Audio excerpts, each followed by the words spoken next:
Marcos capítulo 11.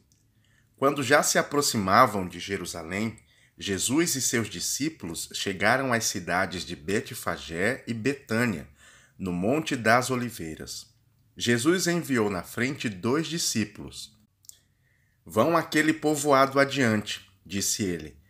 Assim que entrarem, verão amarrado ali um jumentinho, no qual ninguém jamais montou. Desamarrem-no e tragam-o para cá. Se alguém lhes perguntar o que vocês estão fazendo, digam apenas: o Senhor precisa dele e o devolverá em breve. Os 2 discípulos foram e encontraram um jumentinho na rua, amarrado junto a uma porta. Enquanto o desamarravam, algumas pessoas que estavam ali perguntaram: o que vocês estão fazendo desamarrando esse jumentinho? Responderam conforme Jesus havia instruído, e os deixaram levar o animal.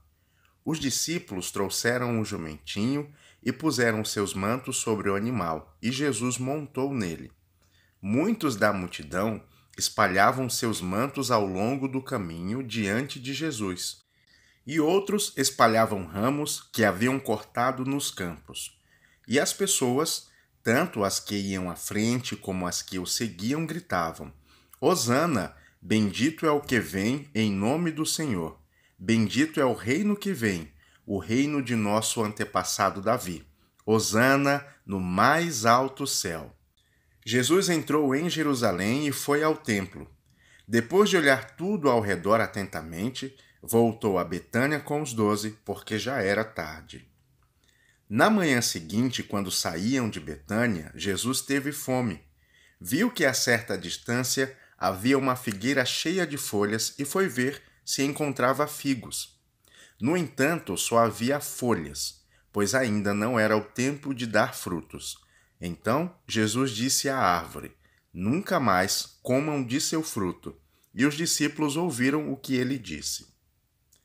Quando voltaram a Jerusalém, Jesus entrou no templo e começou a expulsar os que compravam e vendiam animais para os sacrifícios. Derrubou as mesas dos cambistas e as cadeiras dos que vendiam pombas. Impediu todos de usarem o templo como mercado e os ensinava dizendo: As Escrituras declaram: o meu templo será chamado casa de oração para todas as nações, mas vocês transformaram no esconderijo de ladrões. Quando os principais sacerdotes e mestres da lei souberam o que Jesus tinha feito, começaram a tramar um modo de matá-lo. Contudo, tinham medo dele, pois o povo estava muito admirado com o seu ensino. Ao entardecer, Jesus e seus discípulos saíram da cidade. Na manhã seguinte, quando os discípulos passaram pela figueira que Jesus tinha amaldiçoado, notaram que ela estava seca desde a raiz. Pedro se lembrou do que Jesus tinha dito à árvore e exclamou: Veja, Rabi, a figueira que o Senhor amaldiçoou secou. Então Jesus disse aos discípulos: Tenham fé em Deus. Digo-lhes que se crerem que já receberam qualquer coisa que pedirem em oração, lhes será concedido. Quando estiverem orando, se estiverem alguma coisa contra alguém, perdoem-no, para que o seu Pai no céu também perdoe os seus pecados. Mas se vocês se recusarem a perdoar, seu Pai no céu também não perdoará os seus pecados.